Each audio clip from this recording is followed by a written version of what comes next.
everyone. I hope you're not really expecting to get my life story today, because I'm here really for Holocaust Memorial Day.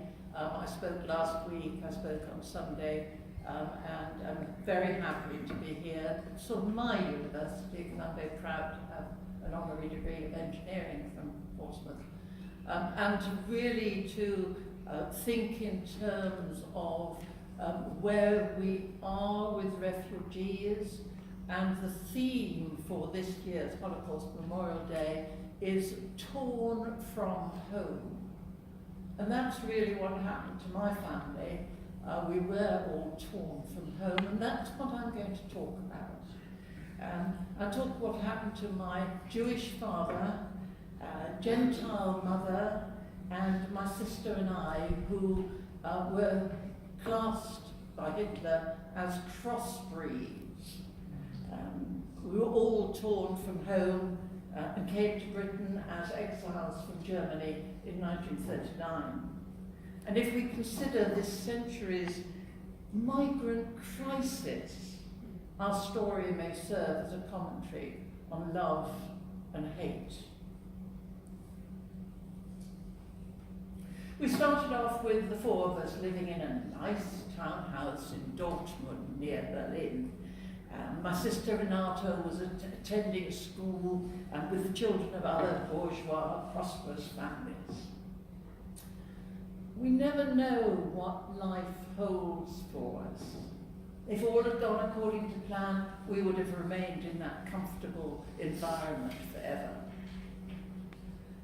My father was a young judge who imagined that his incorruptibility would enable him to fight the evils of Nazism. But by the time I was born, in 1933, doors were starting to be closed, partly because of his Jewish ethnicity, and partly because of his open contempt for National Socialism.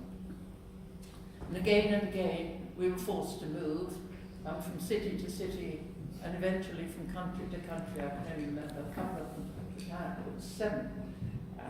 And that was really my parents trying to find work and security. And we eventually settled in Vienna, which was my mother's home city, so there was a network there. One thing I remember from Vienna is of walking with my mother to fetch my sister from school. She was 4 years older than I am, but we had to go and collect her because even as a child she was starting to suffer from anti-Semitism. She was lucky to have a kind teacher who used to let her out early so that she could get home without having dirty Jew shouted at her or stones thrown by the other pupils. By 1939, the borders were gradually closing, and it was clear that Jewish families in Central Europe who stayed faced catastrophe. And when my parents heard about the Kindertransport, they made the desperate decision that we should be sent to England into the arms of strangers in order to save our lives. The Kindertransport trains had been running for about 6 months by then, but it was not a simple matter. Forms had to be filled in, documents stamped, permits queued for at apparently deliberately inconvenient times, guarantees provided. And my sister and I spent several weeks in a children's home, and I asked afterwards, Mummy, what were we doing in a children's home? And she sort of said, well, I just could not cope with getting you onto the Kindertransport when I was looking after you. And so we were there for. She complained about the Nazi bureaucracy, but she also sort of said that the British bureaucracy wasn't all that helpful. There was no limit to the number of children to be saved that was ever announced, but Britain capped its input at 10,000. And that was 10,000 children aged 5 to 16 arriving in the 8 months from December 1938 to when war was declared in September. The last plates came out in August 39. And compare that number with the number of child refugees Britain talks about admitting today. While some children had to go into hostels, the refugee children's movement had found Renata and me foster parents in the Midlands of England who guaranteed that we would not become a burden on the state. And thank you, Guy and Ruby Smith. We call them auntie and uncle. And they nurtured us as they would their own, and I am their child in all but birth. Everyone told us to be grateful. Indeed, I am grateful, but I also loved them dearly, cared for them in their old age, and honour their memories, as I do all the aunties and uncles who saw us children through those terrible times. The fact that people I did not know saved us, helped us, fed us, by doing what giving people do, made a big impression.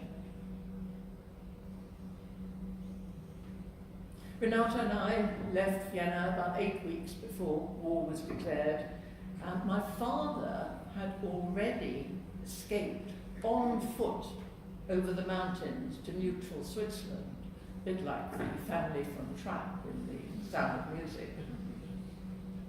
And both our parents survived, though sadly I never really bonded with them again. We might discuss that question. Although my father wrote in 1940 that my mother was feared to be lost, and that was a euphemism he used in front of children, she also managed her escape, a desperate escape to England, and she bribed her way across Europe by train, at one time, she often told us, by using the fur coat that she was actually wearing. And she finally got to England penniless, homeless, 4 days before war was declared. The regulations allowed her to work either in domestic service or in agriculture, and she chose the former, and so cleaned somebody else's nice house for several years before moving into the educational world.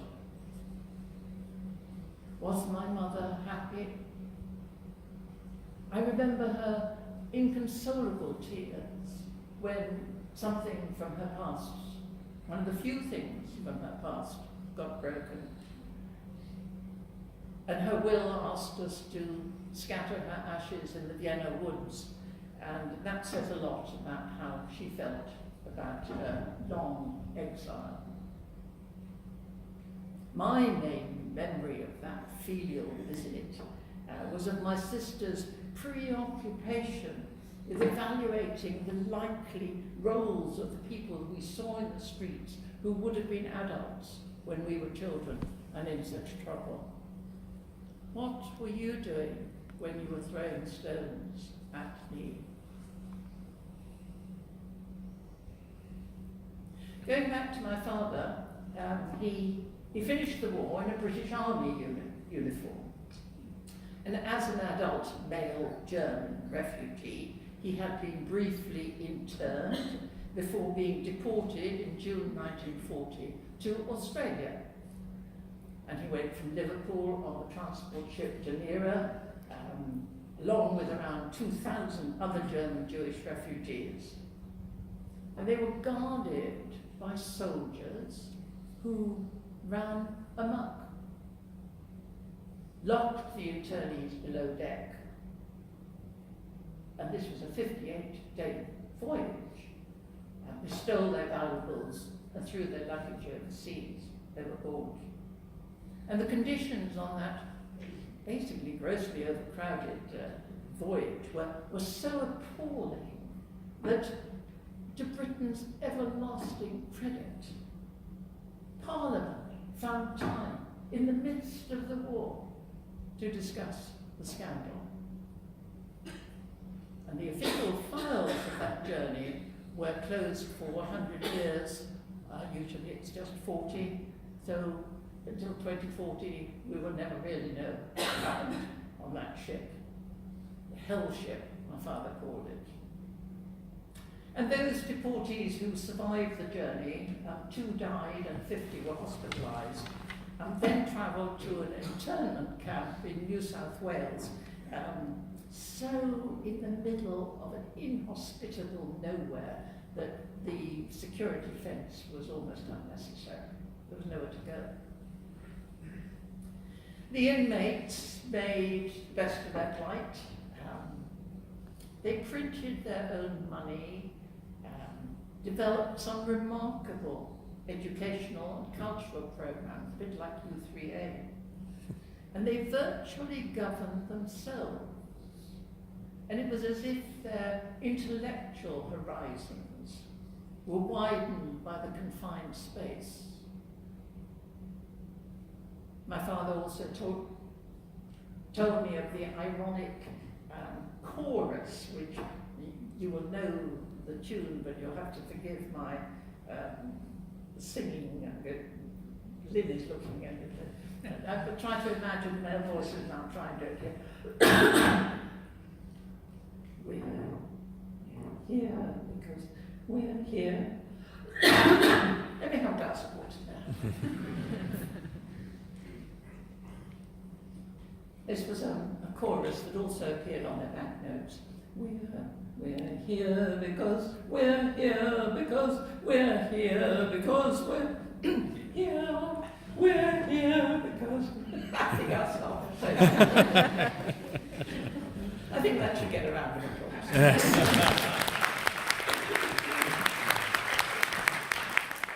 have to stop doing that thing. In May 1941, my father was able to return to the UK and he joined the Pioneer Corps. His release papers formally recorded his personal effect as nil. It was literally what he stood up in. The Pioneer Corps was a relatively new auxiliary unit dubbed the King's most loyal enemy aliens. And they provided backup work for the conventional armed forces. He started off digging ditches and such like, and then translating for prisoners of war. Finally, heading a hospital used to treat several hundred mentally ill prisoners of war, and he used a pseudonym so that the German prisoners would not know his original nationality. And some VIP visitors were very surprised to find a lowly sergeant in such a responsible role, but that was then the highest role for a non-Brit. Because Hitler had taken nationality away from Jewish families, so that we'd all arrived stateless. We received some modicum of paperwork from Britain, the so-called Nansen passport, acknowledging basically that we were displaced persons resident, registered here. We were categorized as enemy aliens. And then once when somebody realized that we were children, thought, so we changed that to friendly enemy aliens. And later when peace was declared, that was just reduced to friendly aliens. How glad I was later to get the reassurance of a British passport. But the shifting identity captures hate and happiness, villains and good guys, the fifth columnist, the suspected terrorist, the refugee, the unwanted migrant, They will present a useful outlet for people's fears. The International Red Cross handled 25-word things like telegrams, they weren't called telegrams, word messages they were called, that got some family greetings through to us. And mine is now in the Red Cross Museum. My Jewish star and other of my things dating from those years are in the Holocaust museums of Nottingham and London. And Ruth, Ruth, the Katie Cruz doll that travelled with me on that 2.5-day journey, was lost and then found again. And she is now safely in the Viennese Museum of Childhood.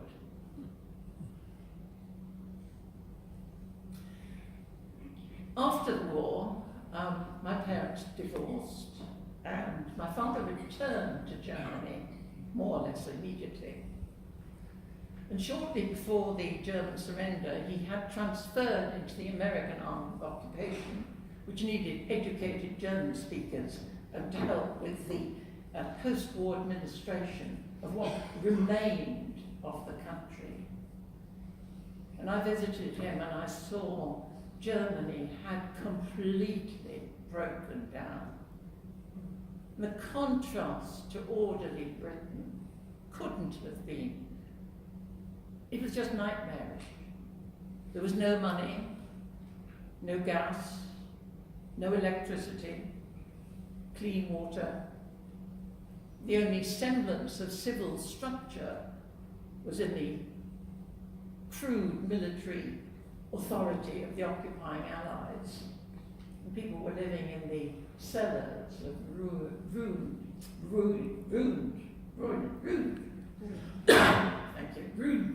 buildings anyway.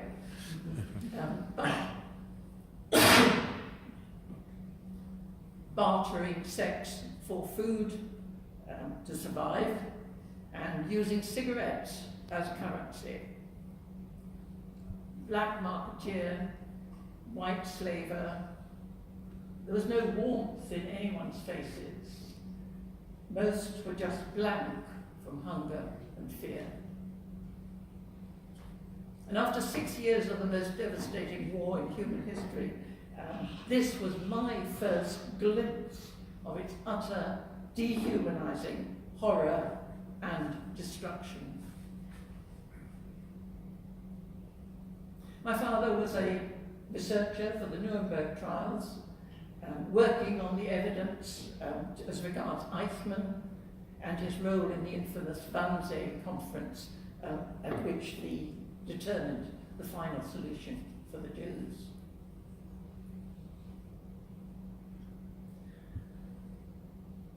Germany made impressive efforts to establish its legitimacy and come to terms with its Nazi past. The United Restitution Organization had lawyers dealing with reparation, compensation for stolen property, so much for a lost parent, so much for a lost child, so much for lost education in my case. And I started off going through the process, only to realize that I'd been very lucky, and didn't actually want my hated oppressors' financial help. So, as an adult who was no longer a victim, I stopped the process. And my sister, who was older and wiser, never started it. All in all, $80 billion was paid as reparation, including just in December, €2.5 million to surviving Kindertransportees. They really tried very hard.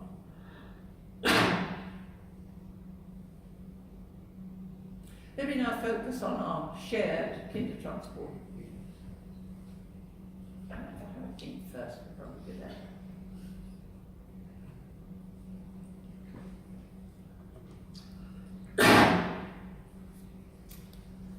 kinder transport, I was aged 5, clutching the hand of my 9-year-old sister. It's hard, after all these years, to be certain how many of the remembered details of the journey are real, and how much I've added to my mental picture from other sources. Was the July weather outside really so grey? Or have I just seen too many black and white films of kinder transport? I've read that some of the trains were sealed, but surely one boy in our compartment kept getting off to be sick during the many unscheduled stops on that dreadful journey. Was that just a dream one night there? We slept on large strips of cardboard, corrugated cardboard, on the floor, on the long benches at the side of the carriages, and on the overhead luggage racks. I can't remember what we ate. I do remember the occasional frightening interruptions by uniformed guards.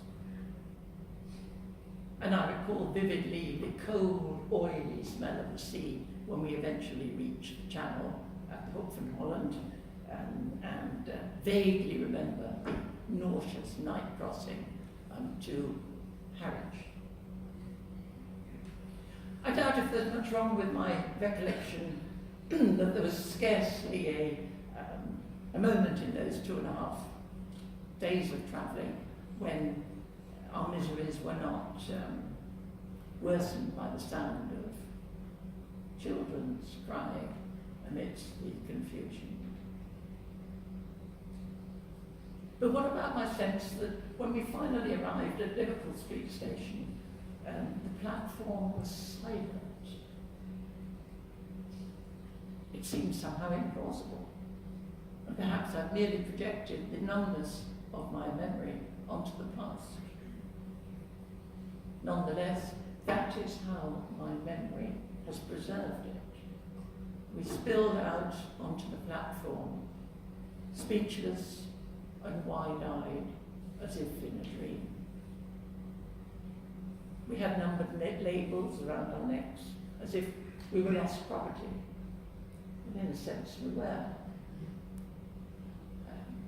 Renata also had an expensive camera slung around her person, to be later sold, of course, because one was permitted to bring out a camera, but not to bring out any money. And we waited to be claimed, sitting on straw-filled mattresses in a cavernous hall, long since demolished. The kinder transport organised its trains from Germany, Austria, Czechoslovakia, Poland, and the Free City of Danzig. Each train had about 1,000 children, aged 5 to 16. Some small 17-year-olds also snuck in. There were also some girls, aged 16 plus, so not eligible to escape, but they came to care for a few babies. And they had volunteered to travel under a concession dependent on their return to what they must have known was almost certain death. Courage takes many forms. I've always remembered the sheer heroism of those young carers. And I recently learnt about one of them. This is Lily Reichenfeld, who was studying to be a social worker, and she volunteered on 2 such journeys of love, returned to Germany on each occasion to honour the guarantee of a non-Jewish friend.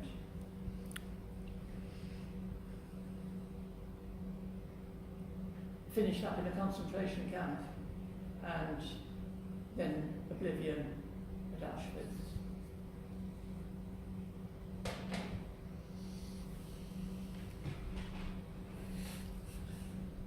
Let me formally thank the Christian and Jewish activists who set up the Kindertransport, the Quaker Society of Friends, which kept it going when it ran out of money, the Catholic nuns who helped to educate me, and the many volunteers who administered that largest ever migration of children. My father had taught us some useful phrases, so I could say things like, slow combustion stove. Very useful for a 5-year-old. And Wein screen Vita, but not, excuse me, how to go to the bathroom. And of course, pain allows you to grow. But many exiles suffer from post-traumatic stress disorder, or depression, or both. Some exiles' psychological scars are so deep to be transmitted to their children. And my own exile brought problems of identity, which took 6 years of analysis to overcome.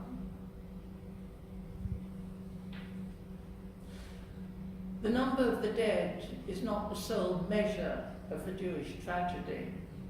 There's the vast unhappiness which engulfed so many of us, which is to escape. We carry the desperate and self-fulfilling, self-destructing guilt of being a survivor. Survivor guilt seems so counterintuitive. Surely I should be happy to be alive when 1.5 million children died at that time. If the depression which follows survivor guilt has any possibility of alleviation, it is by compassion. And eventually I turned into a philanthropist, and certainly that's what happened with me.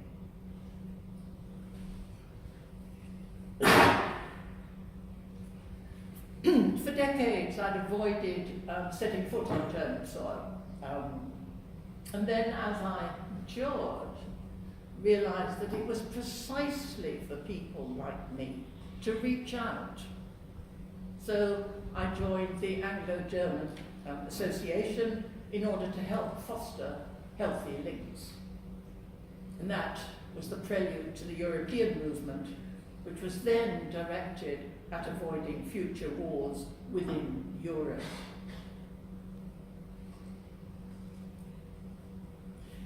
Years later still, at a time when the National Front was enjoying a brief spell of headline-making popularity, I was driving along a familiar country lane and noticed that a huge swastika had been painted on the outside wall of a remote farmyard. My first reaction was horrified panic, as old fears were reawakened. My next was to take control of the situation. I found the farmer and told him how offensive the symbol was to me, but he shrugged and said it was really nothing to do with him.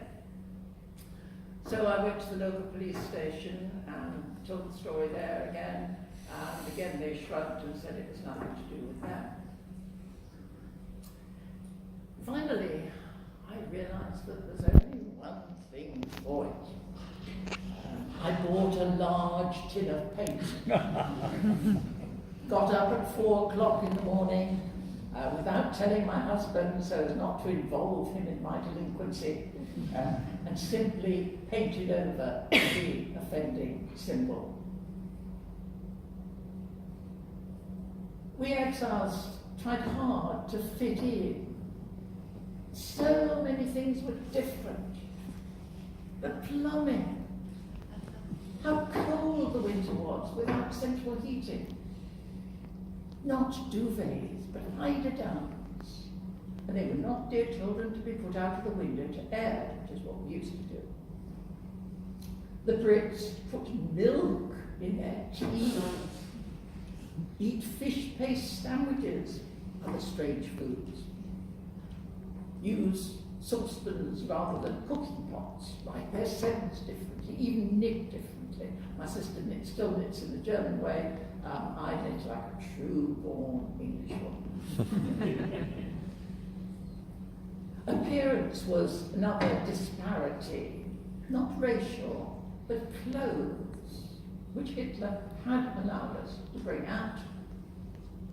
Mine came in 4 sizes, for me and for me to grow into, and for my sister and for her to grow into. So even though we were most of the time not even living together, there were still four very Germanic winter coats that I had to grow my way through. And then there was language. Some exiles became bilingual, others merely retained their German accents, or intonation, or word order, or continued to confuse no, thank you with thank you. I deliberately forgot my German, and most of the younger Kindertransportees speak only English. Let me concentrate for a minute on my sister. She never settled as well as I did. I think it's more difficult the older. And she remained an exile in spirit.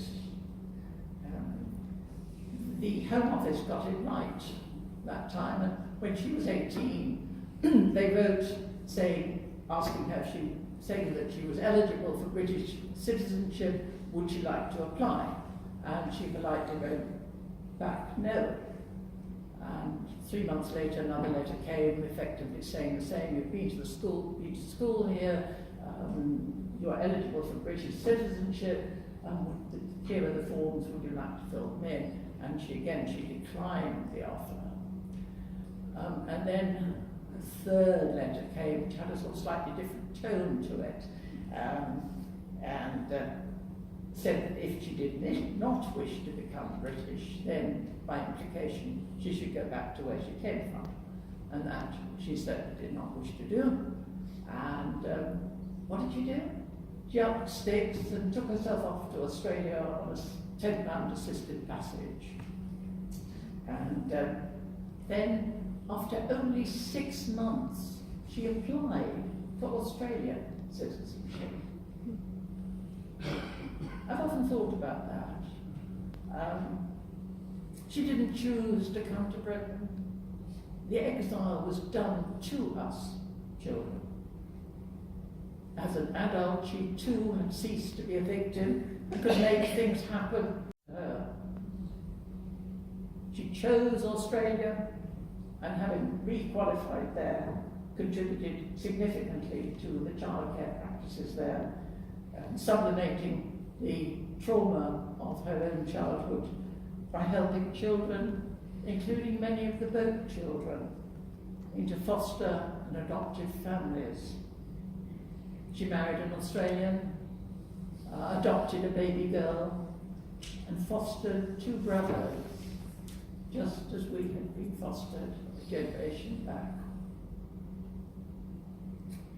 I also followed the family tradition of public service, then started my own company to get round some of the gender issues of the time, and later became an ardent philanthropist.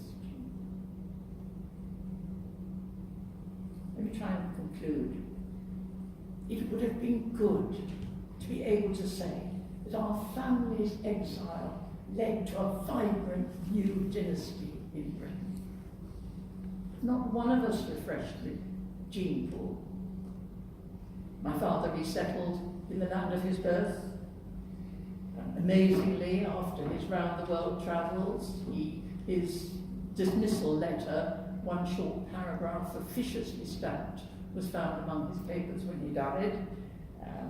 My sister migrated to Australia. My mother and I remained here, though she would have scored high on any measure of nostalgia, and she never understood British sense of humour. And my only child died without issue. 3 things have driven my life. and each the result of that exile in 1939 to escape the Holocaust. I learned to deal with change, and cope with change, and eventually I learned to enjoy change, and that was useful to me in a high-tech career. And secondly, I determined unhealthily early in my life to make it one that was worthy of being saved. And this comes from telling a 6-year-old, aren't you lucky to be saved, aren't you lucky to be saved? It had its impact on me.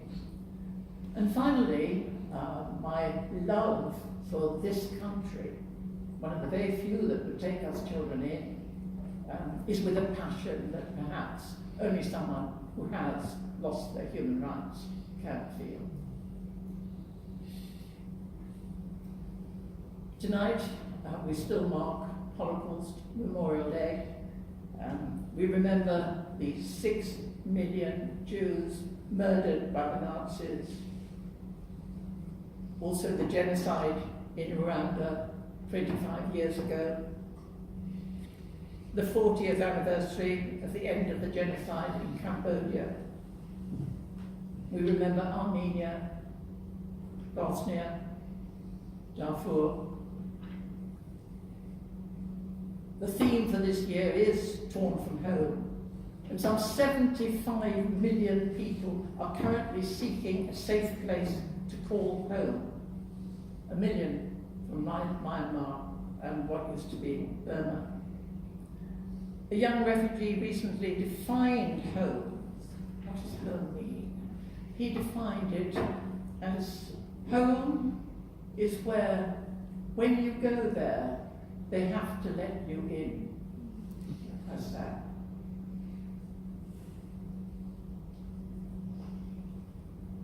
Portsmouth has traditionally welcomed refugees. The Jewish cemetery here goes back nearly 300 years. There are Muslim mosques and Sikh temples, Chinese, Kurdish, Bangladeshi, and African communities. And as the so-called Third Reich, which was supposed to last 1,000 years, only lasted 12 years, but as it slips from human memory, let us all join in Britain's promise to remember. Genocide can only happen if people stand by, afraid to speak out, or worse, are indifferent. Let our words and deeds be of love for our neighbours, respecting and cherishing our differences. Thank you very much.